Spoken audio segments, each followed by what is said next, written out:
Olá, pessoal! Hoje aqui nesse domingo especial, para mais uma aula do nosso curso do Livro dos Médiuns, com Marco Bechara. Hoje ele está indo, nós estamos indo, né, para a aula de número 17. Marco, seja bem-vindo. Atman Namastê, vamos colocar aqui a minha apresentação.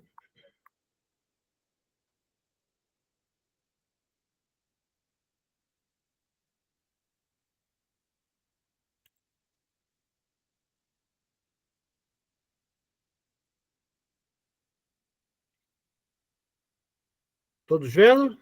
Sim, Marco, estamos vendo.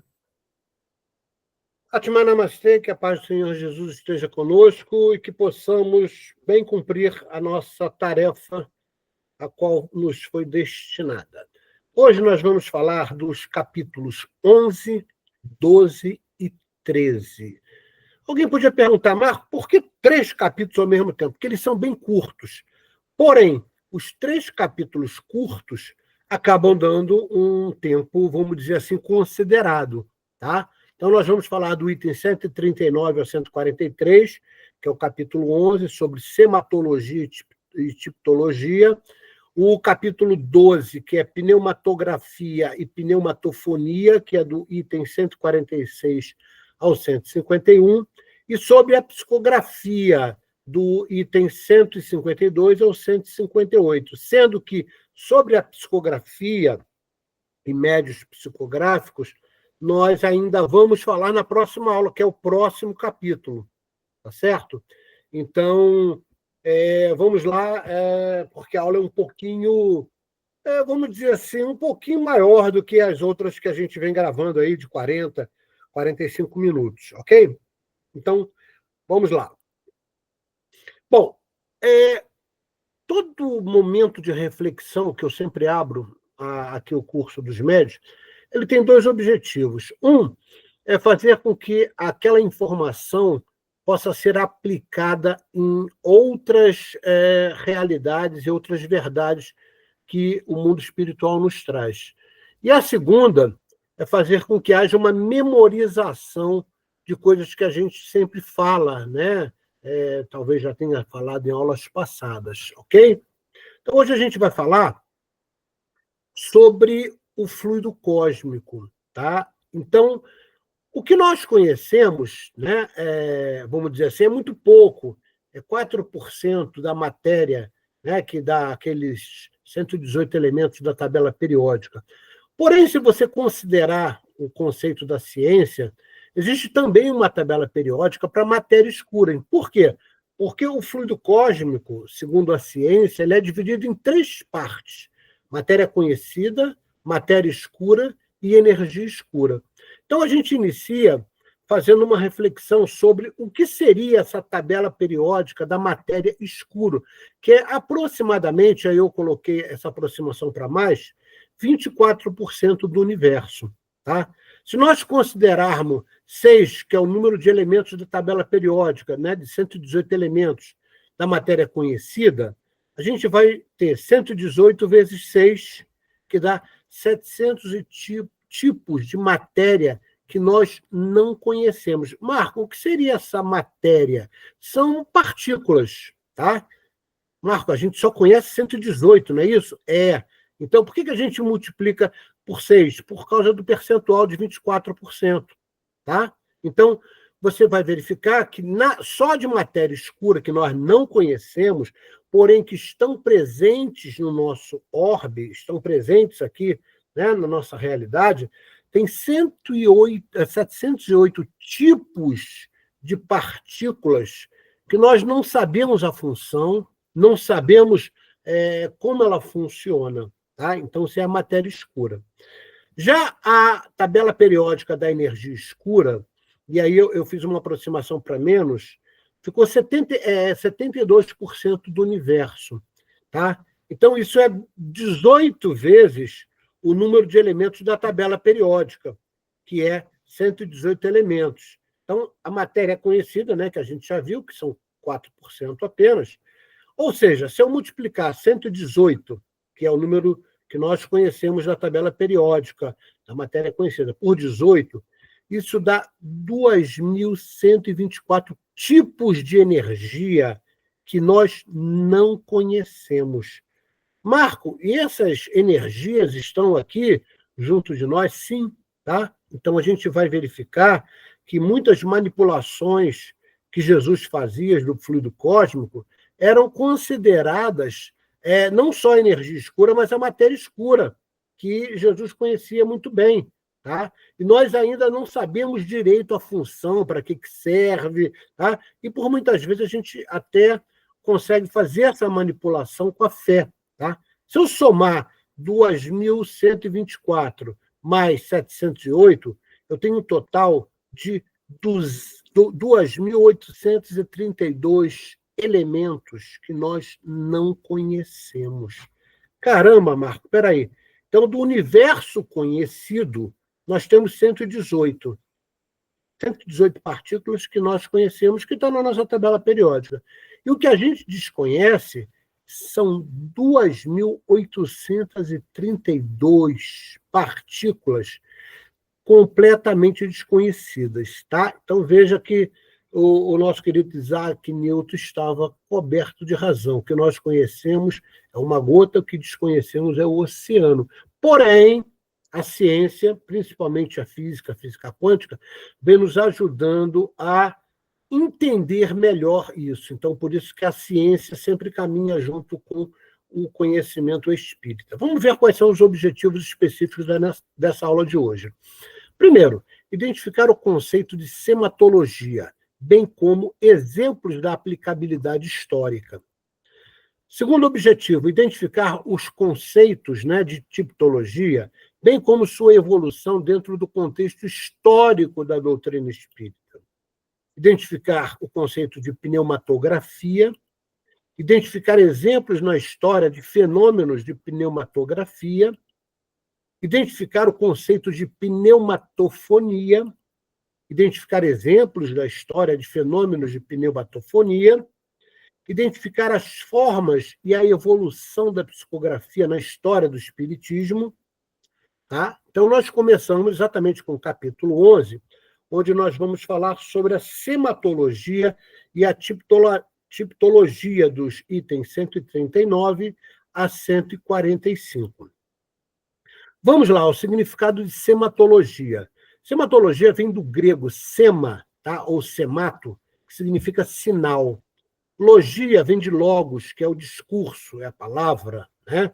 Então, esse termo cunhado por Kardec, que utilizou originalmente de Benjamin Smart, pela primeira vez ele foi mencionado no livro Esboço da Sematologia. O Benjamin citou isso, publicado em 1831. Tá? E Kardec se utiliza disso para poder fazer a explicação. Então, para designar a doutrina dos símbolos como expressão do pensamento ou do raciocínio. Repara que esse termo sematologia está muito ligado ao conceito do que nós chamamos de escritura sagrada ou simbologia sagrada, tá? Que a gente verifica nos pentagramas, que a gente verifica nos hexagramas, nos enneagramas, ou seja, o que a gente significa nos livros que nos trazem essas informações. O que representa aquele símbolo? Como ele está associado a um pensamento ou um raciocínio? E a gente já estudou isso, eu vou repetir, que toda vez que você traça um símbolo, por exemplo, ponto riscado na Umbanda, tá? Ele conecta alguma coisa no universo. Marco, como é que isso acontece mesmo? A gente já viu isso no passado, mas eu vou repetir. É só você lembrar daquela placa que nós mostramos para vocês em vídeo, onde se jogava cristais de sal, e à medida que aumentava a resistência ali, aumentava a pressão, aumentava o conceito de quentura mesmo da própria chapa, tá? Não só o aumento do som, mas também da quentura. O que acontecia? Ele ia formando formas geométricas diferentes, até chegar na máxima, que é a 963, que representa exatamente o símbolo do Aum, né, que é o conceito divino, a expressão divina do universo. Então, a geometria sagrada está ligada diretamente não só ao pensamento humano, mas principalmente à conexão, não só com os nossos corpos físicos, né, e sutis, mas também com a quarta dimensão. Então, a simbologia sagrada, né, que o Benjamin chamou de sematologia, está ligada à geometria sagrada que liga e conecta dimensões diferentes. Tá? Então, a ciência de indicar o pensamento por símbolos foi a forma que foi definida por Benjamin Smart. Tá? Porém, a sua adoção é bem antiga, tá? Não foi agora que descobriram isso. Tá? O Benjamin simplesmente ele olhou, observou a própria história da humanidade e trouxe este conceito que Kardec acabou utilizando na codificação da doutrina. Tá? E aqui, talvez, um dos exemplos mais clássicos seja exatamente o cristograma. O que é o cristograma, Marco? É um monograma que representa Jesus, o Cristo, frequentemente usado as letras gregas Xi, que é representado pelo X, tá? E Rho, que é representado pelo P, que são as iniciais da palavra Cristo em grego, que está aqui embaixo. Ó. XP, aí então pegar as duas iniciais, tá? Para colocar o que foi chamado de cristograma. Então, o cristograma ele foi utilizado pelo general Constantino, que não era imperador ainda na época, na batalha, né, da Ponte de Milvio, contra o usurpador Magêncio, que se declarou imperador de Roma do Oriente. Constantino era o general do Ocidente. Então, nas vésperas dessa batalha, né, na Ponte de Milvio, ele jurou ter escutado vozes divinas, ele não soube dizer direito, tá? E assegurou que tinha visto no céu um sinal. E o sinal que ele viu foi exatamente o cristograma. Tá? E a voz lhe dizia que, apesar dele ter quase um número pela metade dos soldados do Magêncio, ele ganharia a causa, ou seja, ele ganharia aquela batalha. E realmente ele ganhou.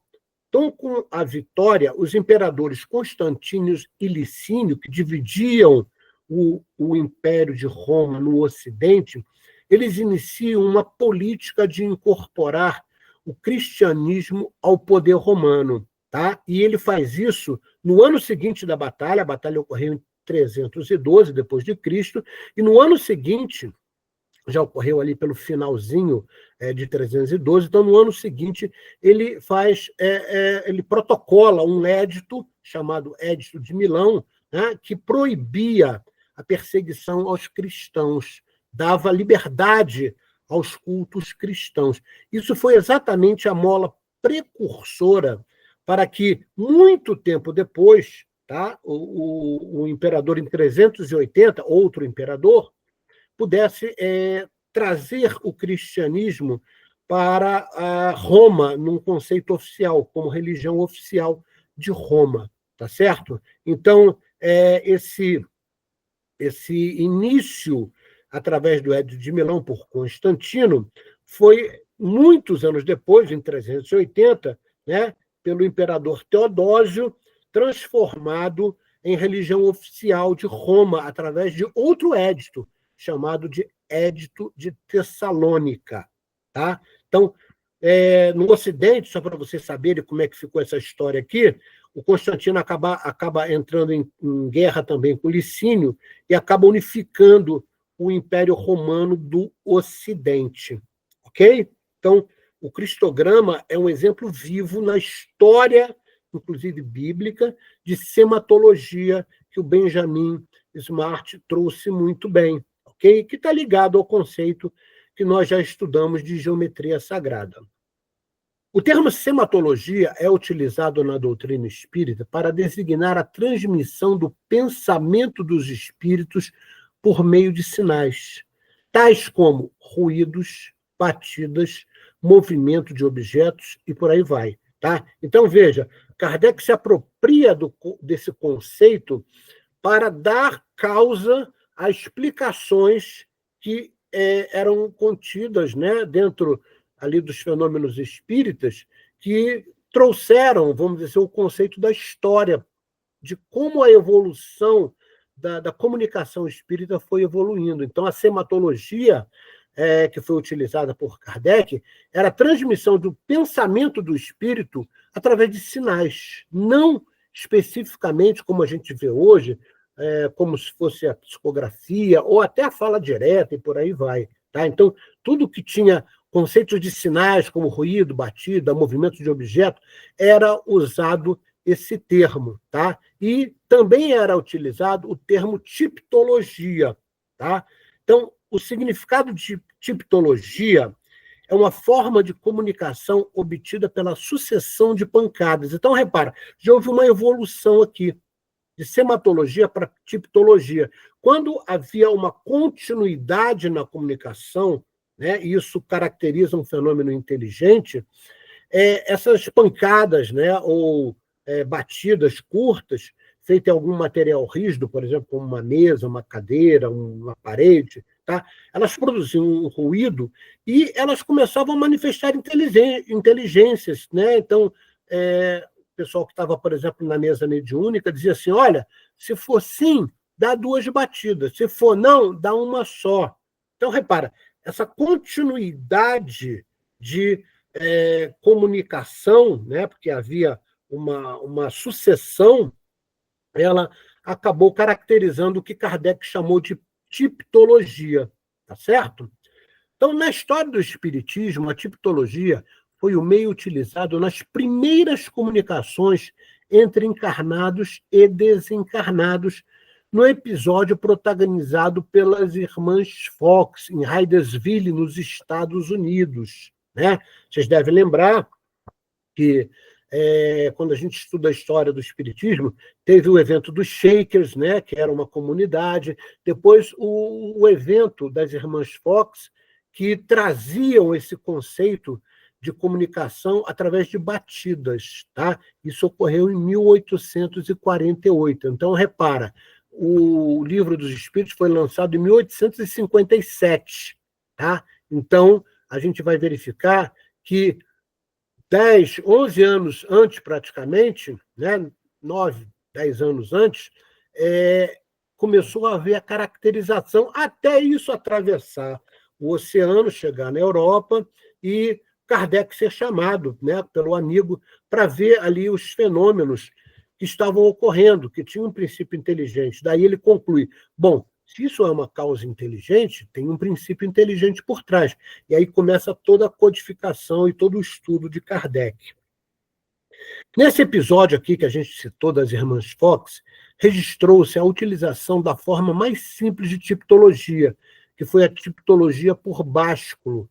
O que é o básculo? É um contrapeso das mãos que eleva a mesa apenas de um lado, caindo, obtém-se a batida. Ou seja, uma combinação entre as duas partes comunicantes, em que certa quantidade de pancadas, como eu falei para vocês, significava sim, e a outra significava não. Logo, essa forma simples de comunicação evolui para uma forma mais elaborada, a chamada tiptologia alfabética, da qual a quantidade de pancadas significava uma determinada letra do alfabeto ou determinado algarismo, conforme a combinação prévia entre as duas partes comunicantes. Tá? Então, essa tiptologia foi evoluindo. Aqui a gente vai ver os desenhos, né, para a gente poder reforçar esse entendimento do que Kardec nos fala. Então, primeiro, disponibiliza-se todas as letras do alfabeto e o espírito bate na que deseja inserir na formação da palavra. Puxa, olha como era demorado. Olha isso aqui. Tiptologia íntima. As pancadas ocorrem diretamente na mesa, sem movimento da mesma. Espera aí, Marco, deixa eu entender.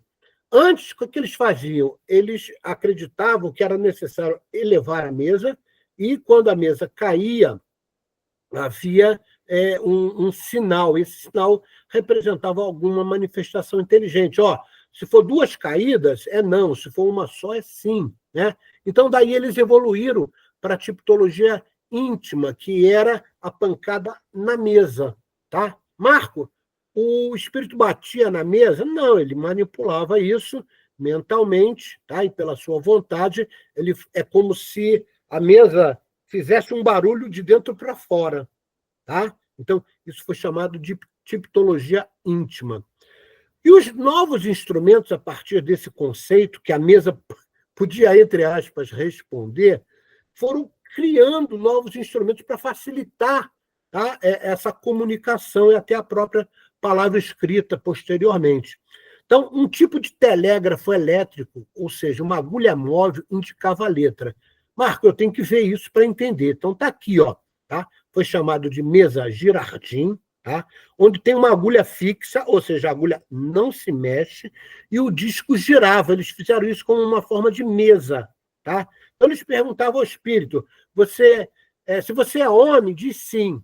Se você é mulher, diz não. Aí, o que acontecia? O espírito, né, através do seu mentalismo, movimentava o disco, a agulha era fixa, tá? E aí parava, por exemplo, no sim. Então, significava que ele era homem. Tá? E por aí foi exatamente, né, as comunicações. Então, veja como era demorado, né? Kardec chama isso de uma espécie de um telégrafo elétrico, tá? Mas, na realidade, foi a forma primitiva de iniciar uma comunicação que fosse além das pancadas, que pudesse ter alguma coisa. E, às vezes, quando o espírito queria passar alguma comunicação, tá? Imagina, ele apontava a letra, tá? Então ele fazia o disco girar e quando o disco parava em cima de alguma letra, né, tinha alguém ali na mesa que anotava a letra. Então imagina uma palavra grande ou uma frase grande, o tempo que levava para fazer isso. Mas isso foi a evolução da comunicação entre o mundo espiritual e o mundo físico, tá? Então, não confundir tipologia com espíritos batedores levianos, tá? O que diferencia, Marco, para a gente não confundir? A tipologia é um sinal que demanda, ou seja, que tem a intenção de uma comunicação, tá? É diferente, por exemplo, de um espírito leviano que fica batendo na janela, que bate na mesa, que produz qualquer tipo de ruído. Tá? Então, Kardec chama a atenção para isso, para que a gente não confunda. A tipologia caracteriza um sinal que existe, sim, a intenção de uma comunicação. Já o espírito batedor, não, ele simplesmente está querendo assustar ou fazendo alguma brincadeira. Vamos falar agora de pneumatografia e pneumatofonia, dos itens 146 ao 151, que caracteriza o capítulo 12. Pneumatografia, do grego pneuma, é sopro ou espírito. E grafém significa escrever. Daí, juntando as duas palavras, né? E aqui, tanto do grego indo ao latim, tem o mesmo significado praticamente, forma a palavra pneumatografia. É o termo cunhado por Kardec para denominar um tipo de fenômeno mediúnico em que um espírito se comunica por via escrita, sem auxílio de um médium psicógrafo. É por isso também chamado de escrita direta. Então, olha só, né? A chamada pneumatografia, que também posteriormente foi chamada de escrita direta pelo próprio Kardec, tá?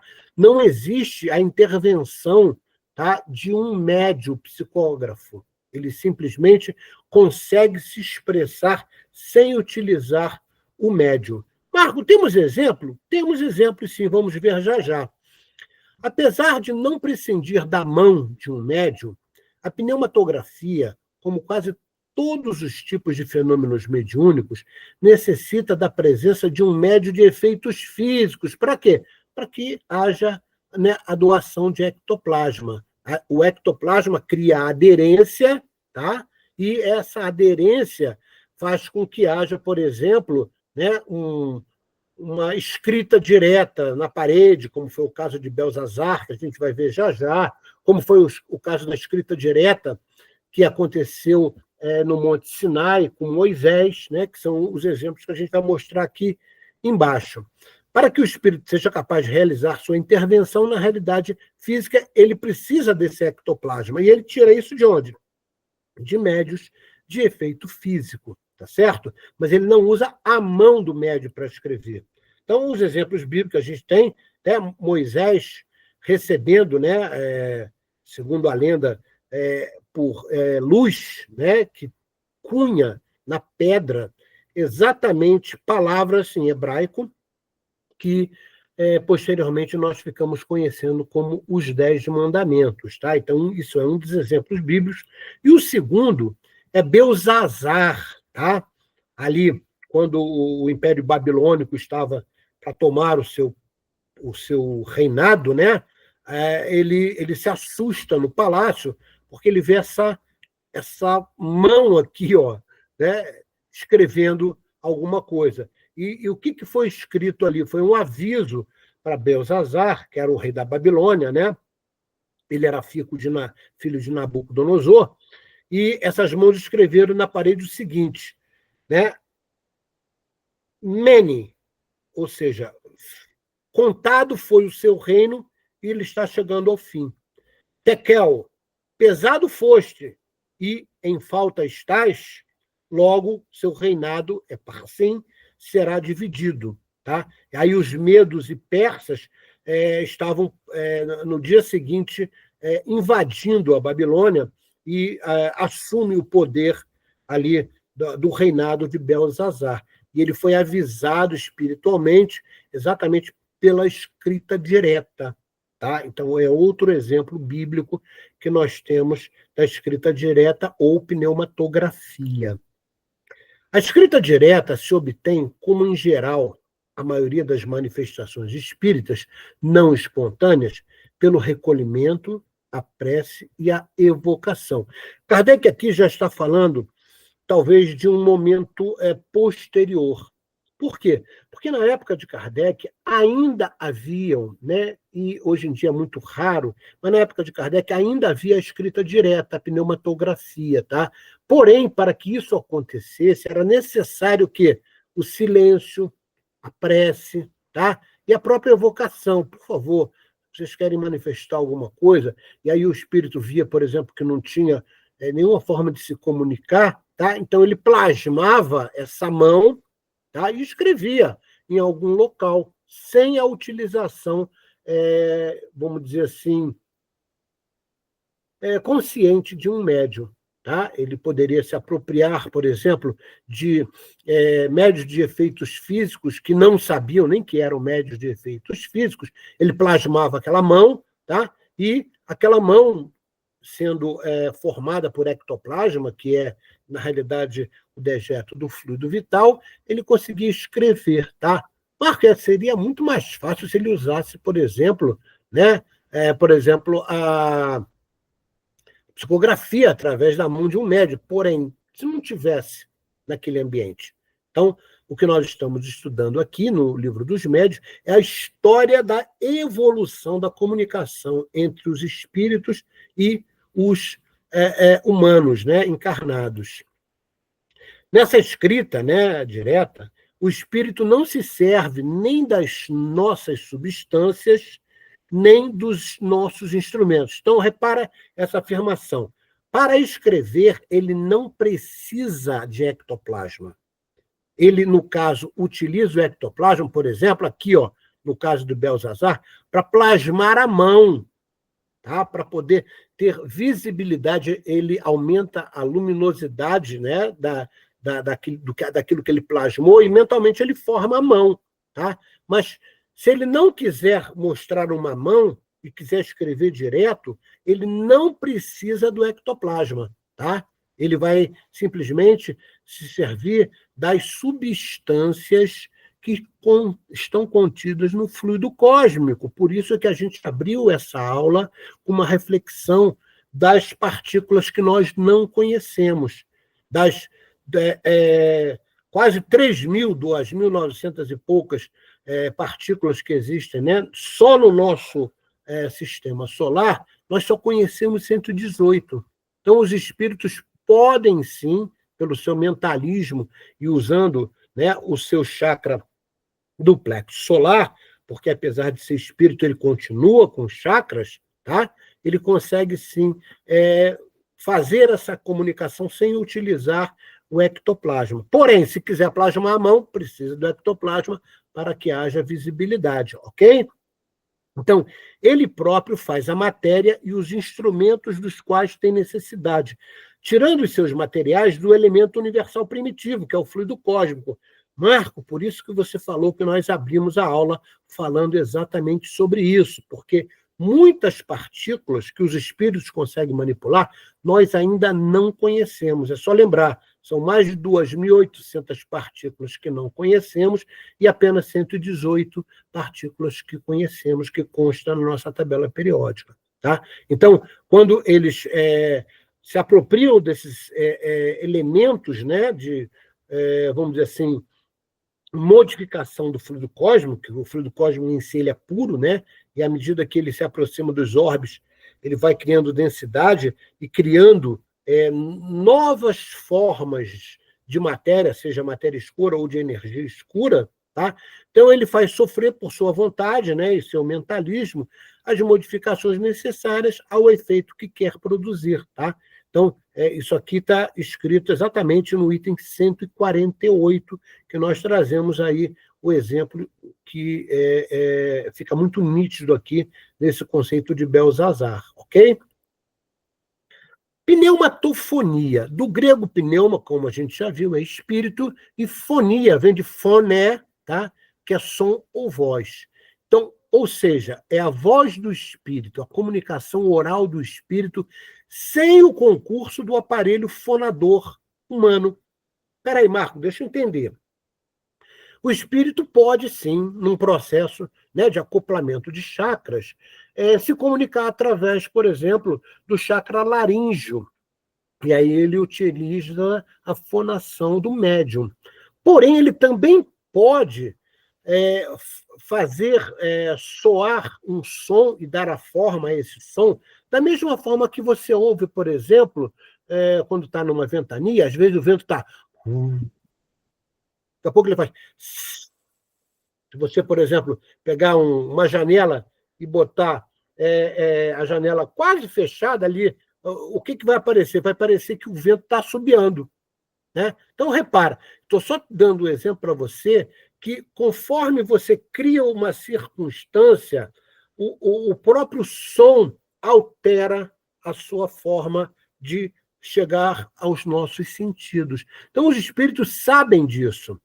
Tá? Então, eles podem, sim, se comunicar falando, né, como se tivessem falando como se fosse um encarnado, através dessa manipulação do fluido cósmico e não utilizando o aparelho fonador de um médium. Tá? Isso é chamado de fala direta. Da mesma forma que a escrita direta, sem a utilização do médium, é chamada de escrita direta. Então, a fala direta é esse conceito de pneumatofonia. Tá? Então, o item 151 deixa uma coisa muito clara para nós. Os sons espíritas ou pneumatofônicos têm duas maneiras distintas de se produzirem. Primeiro, às vezes é uma voz interior, que repercute no nosso foro íntimo, ainda que as palavras sejam claras e distintas. Não tem, entretanto, nada de material. É como se falasse para, vamos dizer assim, a nossa mente, lembrando que a mente não é o cérebro. Tá? A mente faz parte do conceito espiritual, do conceito perispiritual. Né? O cérebro é a parte física, é o hardware. Tá? Então, eu te digo isso com muita tranquilidade, porque isso me acontece muito. Tá? Eu sempre ouço, às vezes, né, durante um trabalho, a forma que eu devo proceder, eu falo, ó, não faça isso, faça dessa outra maneira. Então, é como se fosse uma voz interior. Tá? Então, isso também é uma espécie de pneumatofonia. Tá bom? E a segunda parte, a segunda forma de expressão, elas são exteriores e nitidamente articuladas, como se proviessem de uma pessoa que nos estivesse ao nosso lado. É aquele conceito ele manipula, né, o conceito do fluido cósmico, junto até com os elementais do ar, tá? Isso é importante falar, e sai como se fosse uma voz. Você já deve ter visto isso, por exemplo, em filmes bíblicos, né, onde a pessoa diz que ouviu a voz do Espírito, né? Ou, às vezes, né, você ouve, você mesmo normal, sendo médium, tá? Você ouve uma voz, olha, cuidado, caramba, o que aconteceu? Tá? Então, essas são as duas formas que Kardec caracterizou no item 151, para que a gente possa entender os fenômenos de pneumatofonia. A primeira é uma voz interior, que fala sua mente, tá? E a segunda é uma exterior, onde se produz realmente o som, tá? Pela manipulação não só do fluido cósmico, né, dos seus elementos, mas também da própria do próprio elemental, tá? Do ar.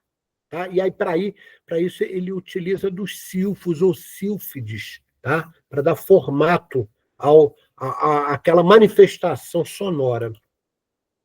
De qualquer maneira que se produza o fenômeno da pneumatofonia, quase sempre é espontânea e não pode, senão muito raramente, ser provocada. Então, não somos nós que pedimos ao Espírito para se manifestar. É o Espírito que se manifesta para nos dar algum sinal ou alguma comunicação. Tá? Como diria Chico Xavier, né, a comunicação é sempre de lá para cá e não daqui para lá. Eles podem até ouvir, né, o que nós estamos tentando passar, mas quase sempre a comunicação, principalmente na história, veio de lá para cá, ou seja, do mundo espiritual para o mundo dos encarnados.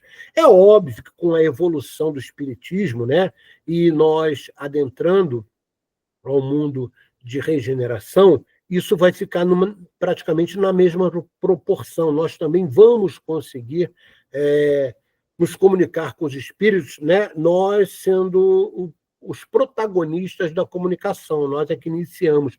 É só você ver, por exemplo, alguns exemplos, né, da mãe de Chico, quando fala de Marte, tá? Ela descreve que existiam como se fossem telas, né, como se fosse um computador, onde os humanos, né, entre aspas, né, encarnados, conseguem se comunicar com o espírito na outra dimensão. Isso no futuro vai acontecer, Marco? Vai. Tá? Então, cada vez mais, as comunicações entre a terceira dimensão e a quarta dimensão vão estar cada vez mais predispostas a ocorrer, até porque a terceira dimensão, a gente sabe que a quarta dimensão, perdão, a gente sabe que está acabando, porque a quarta dimensão é o mundo espiritual, principalmente o que nós chamamos de umbral. Né? Então, essa evolução do nosso planeta, do mundo de expiações e provas para o mundo de regeneração, ela passa da terceira dimensão para a quinta dimensão. Puxa, Marco, então, peraí. Não tendo mais a quarta dimensão, não vai ter mais um mundo espiritual? Vai, só que ele vai estar integrado. No mundo de regeneração, o mundo espiritual é integrado à própria dimensão, vamos dizer assim, física. Tá? Então, essa comunicação, obviamente, quando chegarmos lá, a partir de 2057, segundo relatos do próprio Chico, no programa Pinga Fogo, da própria Joana, através do nosso querido Divaldo, a partir de 2057 que nós adentramos nesse padrão vibracional do mundo de regeneração. Né? E aí a comunicação vai ser muito mais fácil.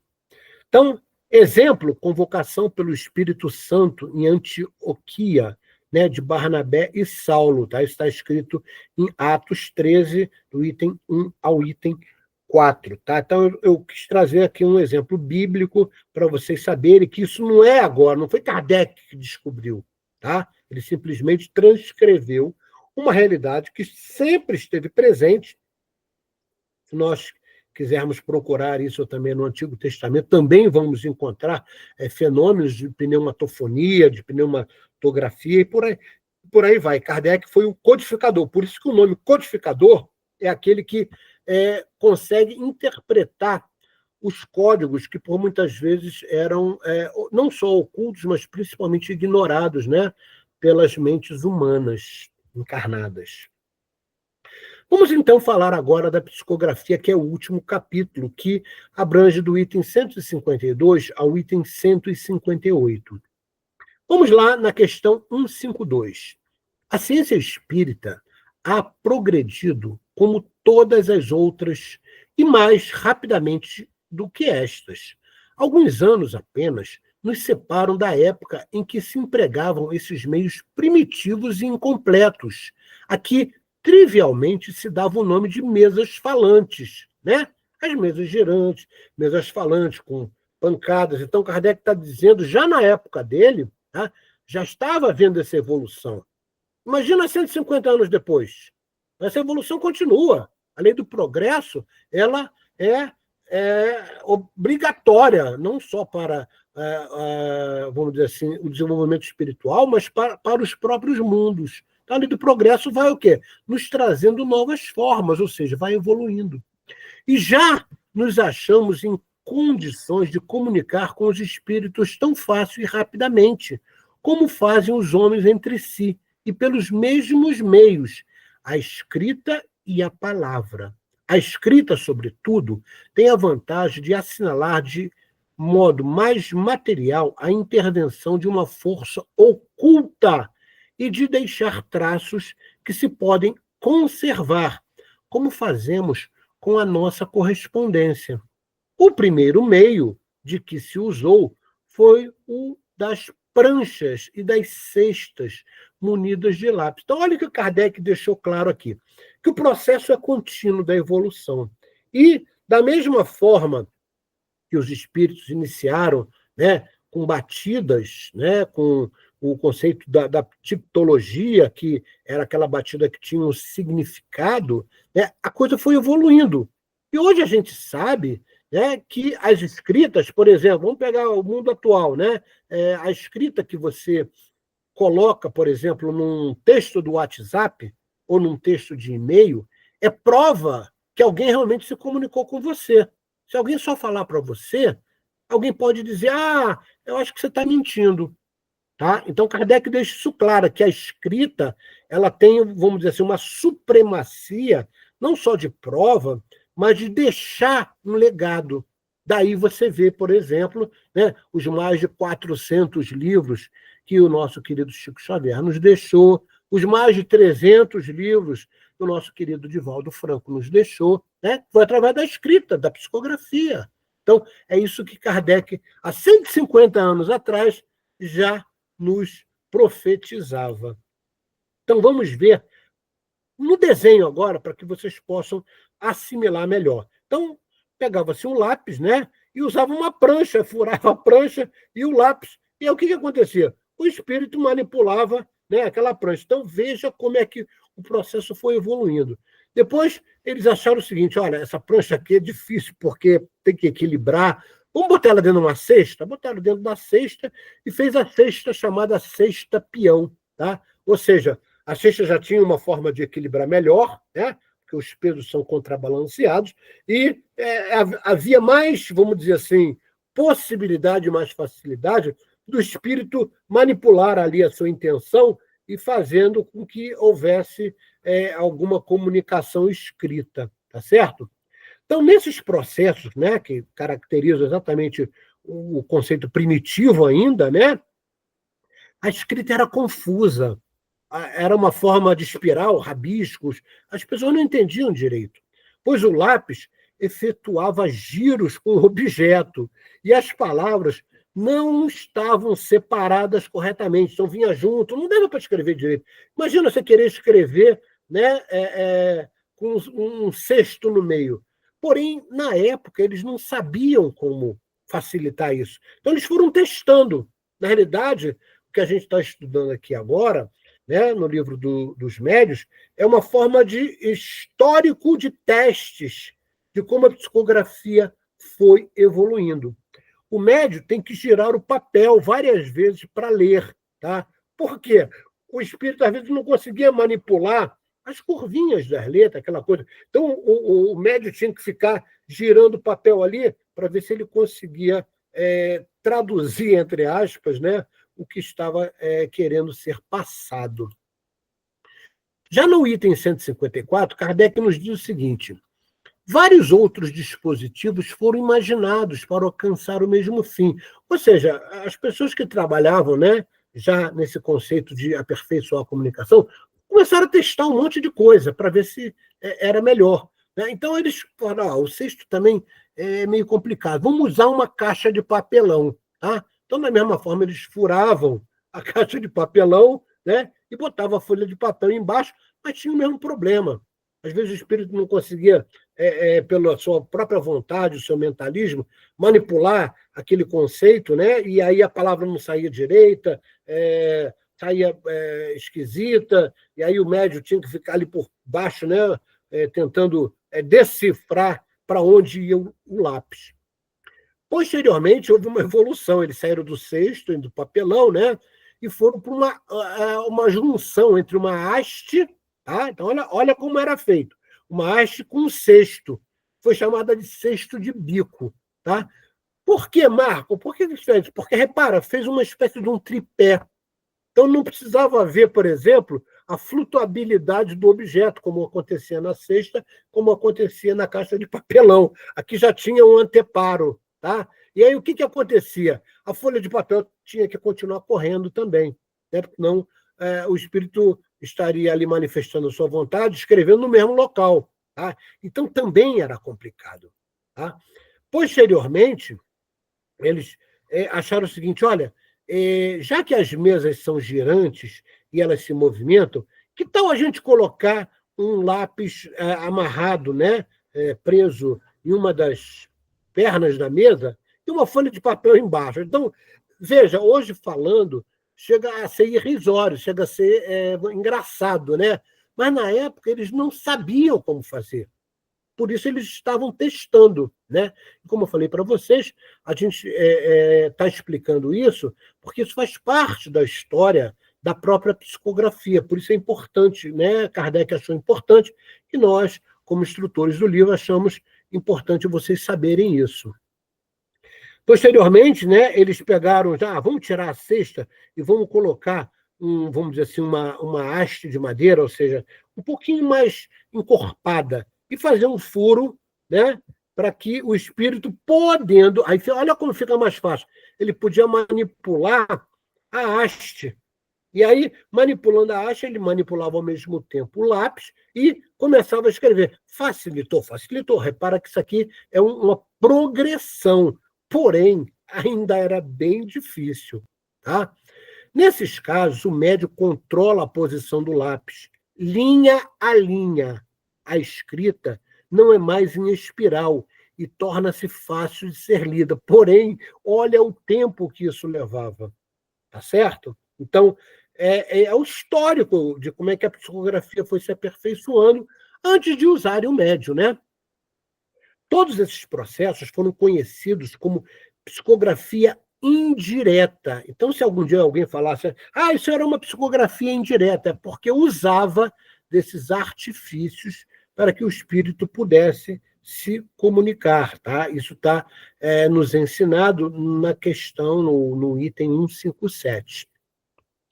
Da psicografia indireta, houve a evolução para a psicografia direta, ou seja, o espírito age sobre os braços e a mão do médium, mecanicamente, sem consciência. É a apropriação do chakra humeral.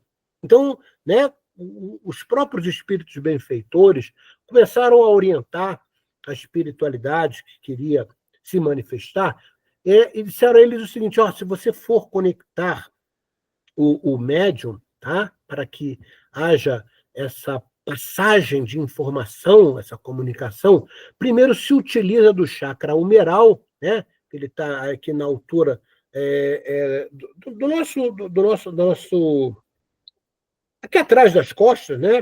Perto do conceito que antigamente era chamado de húmero, e ali é um chakra pequenininho, ele só tem 2 nadis, tá?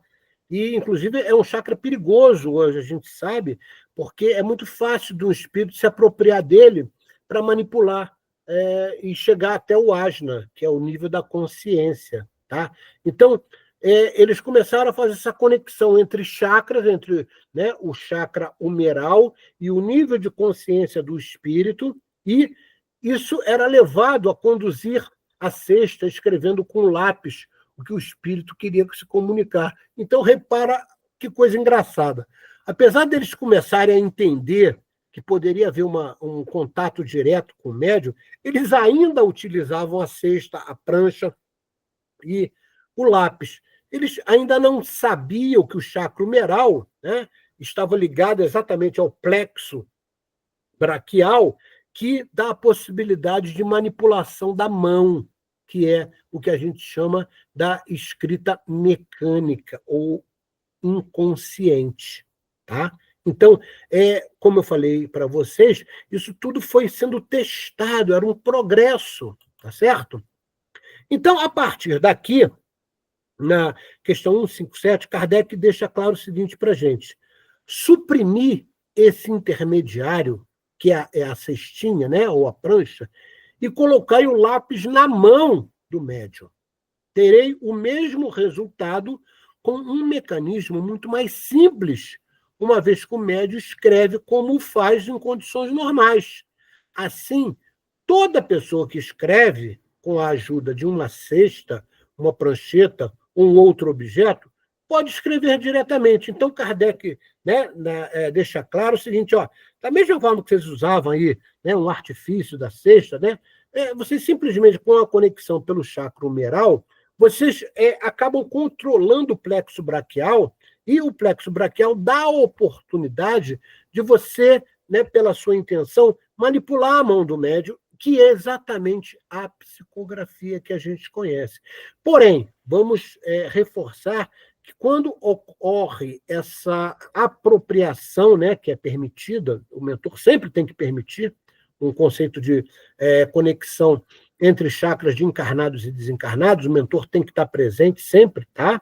Não importa qual seja o chakra, até em processo de possessão, o mentor tem que estar presente para, por muitas vezes, testar o médium, né? Testar a própria fé, tá? E não é simplesmente, né, ele vai lá e bum, se apropria, né? Como se fosse uma possessão, tá? Então, Kardec deixa claro, olha só, tira esses artifícios e usa direto o chakra humeral pelo plexo braquial e escreve. Então, esse foi o processo de progresso da a psicografia. Tá? Esses fatos históricos tiveram divulgação, foram publicados como comunicação de uma cesta. Isso saía onde, Marco? Nas revistas espíritas, nos jornais da época, dizia que era a cesta que se comunicava. Tá? A comunicação de uma prancheta, de uma cadeira, e por aí foi. Né? De um funil também, botavam também o lápis no funil, Marco, também. Tá? De um gargalo de uma garrafa, tá? De uma caçarola ou de uma saladeira. Tá? Então, reparo que os testes, hoje a gente ri, mas eles foram importantes para que o próprio ser humano encarnado pudesse entender a forma de facilitar a comunicação com o mundo espiritual. Né? Como eu falei para vocês, apesar de nos parecer engraçado, é interessante que as pessoas saibam como é que esse processo foi lento e, ao mesmo tempo, foi rápido. Por quê? Porque não se comunicava antigamente. Né? Era a pneumatofonia, a escrita direta, né? Sem a utilização do médium, e aqui o médium já começa a ter uma certa participação. Hoje a gente sabe que esse conceito não é mais de instrumento. Tá? Vamos deixar uma coisa clara. Tudo isso que a gente está estudando no livro dos médiuns até aqui são processos históricos. Hoje nós sabemos, principalmente pela médium Maria Modesto Cravo, que a mediunidade hoje é de parceria. O médium tem que preparar a sua mente.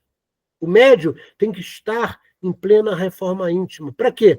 Para que o processo de afinização possa ser instaurado e o médium poder manifestar não só pela psicografia, mas pela própria psicofonia, onde o médium se deixa, né, ser utilizado o seu chakra laríngeo, e ele fala, é comum, por exemplo, quando eu trabalho, por exemplo, na Umbanda, por muitas vezes eu falo com a minha própria voz, tá? Mas por muito que vem, né, de forma no mental, mas por muitas vezes o espírito se manifesta também. Tá? Teve até uma vez que eu estava incorporado de um Exu, que era o Exu Tranca-Rua, e ele falou de uma maneira, e com a voz um pouco mais, vamos dizer assim, grave, tá? E depois de alguns minutos eu estava falando com a minha própria voz. E aí a pessoa que estava sendo atendida, a gente estava ali no atendimento, ela falou, eu não estou entendendo, eu estou falando com quem? Com o espírito ou com o médium? Aí eu sorri e falei, você falou com os dois. Porque os dois faziam uma unidade.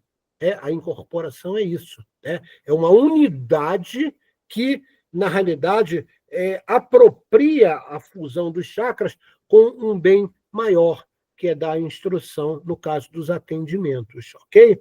Então, a questão 158 deixa claro que esse processo foi evolutivo, ao mesmo tempo que ele foi lento, comparado com os outros processos mediúnicos, ele foi até rápido. Tá? Então, a gente encerra essa aula de hoje. Na próxima aula, a gente vai ver os tipos de psicografia. Tá? Então, hoje nós entendemos como a evolução do processo da comunicação escrita foi acontecendo. Tá? Na próxima aula, a gente já vai ver os tipos de psicografia. Puxa, Marco, tem tipos de psicografia? Sim, tem tipos de... Como eu falei, a psicografia direta, né, que o espírito se conecta através do chakra humeral, se apropriando do plexo braquial, e ele escreve diretamente, sem a consciência do médium, e o que ocorre hoje com muita frequência é a psicografia consciente, ou seja, o espírito, né, se integra em seus chakras, principalmente pelo chakra ajna, que é o chakra da consciência, e ele vai como se fosse ditando para o médium aquilo que ele quer manifestar. E repara, se o médium tem um nível de conhecimento bom, essa comunicação fica muito mais fácil. Tá? Por quê? Como diria Haroldo Dutra, a psicografia é uma espécie de interpretação. É como se ele falasse em alemão e você, tendo o conhecimento, você consegue traduzir.